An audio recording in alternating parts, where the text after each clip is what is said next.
You don't look like anyone who belongs in this room." The voice cut the air like broken glass, sharp, careless, and loud enough for half the ballroom to hear. Tiffany Vance, daughter of tech billionaire Richard Vance, didn't bother to whisper. She wanted it heard, wanted eyes to turn, and they did. Before we continue, where are you watching from? Drop your city or country in the comments below. Before we continue, tell us where in the world are you watching from. Drop it in the comments below. And if you enjoy this story, don't forget to like the video and subscribe for more powerful content like this. These stories spark change, and we're glad you're here. Now, back to Imani. The private suite inside the Sterling Club was humming with investment royalty. Waiters passed oysters and glasses of chilled champagne, but silence fell the moment Tiffany opened her mouth. Imani Jordan didn't blink.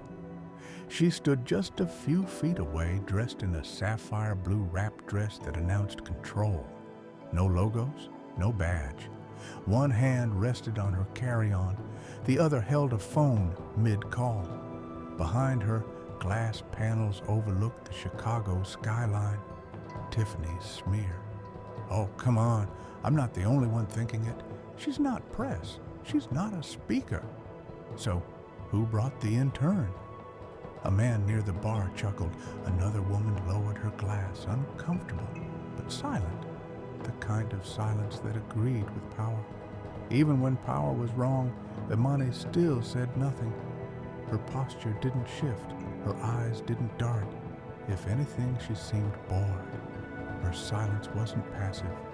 It was pressure-coiled. Tiffany turned to face her fully now, emboldened. "Don't just stand there.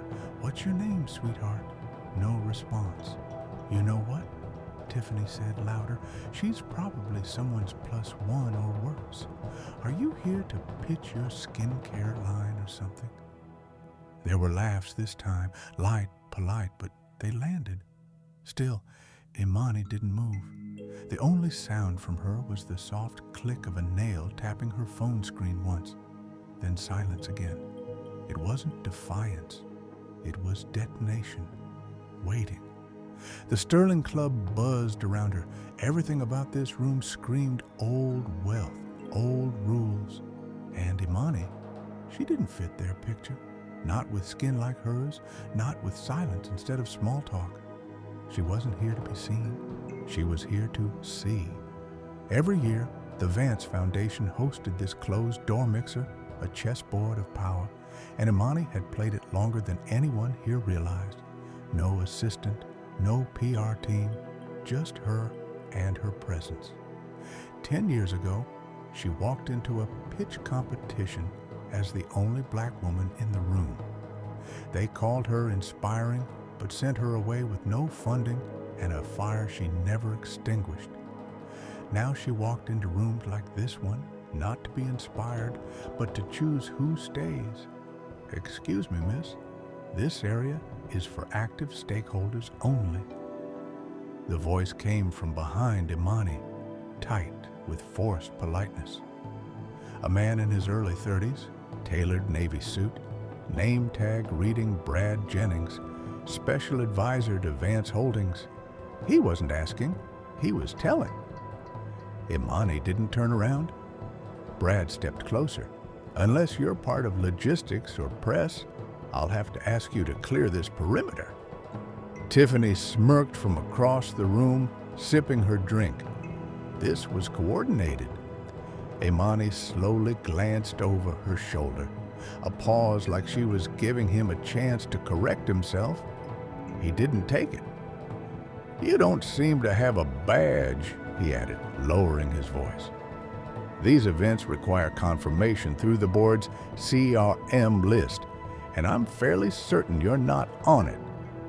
Imani said nothing, but in her hand, her phone lit up. A single text from Lena, her executive operations lead.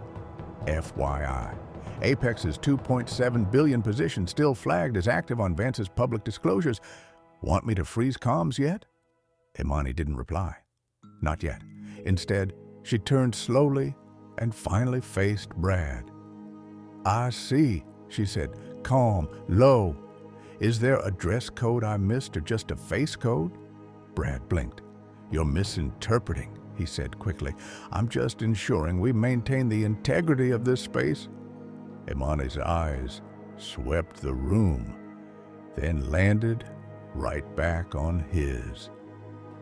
You mean the one built on capital you no longer control? Silence. Not just from him, from 3 people nearby who heard her tone shift. Not louder, but heavier.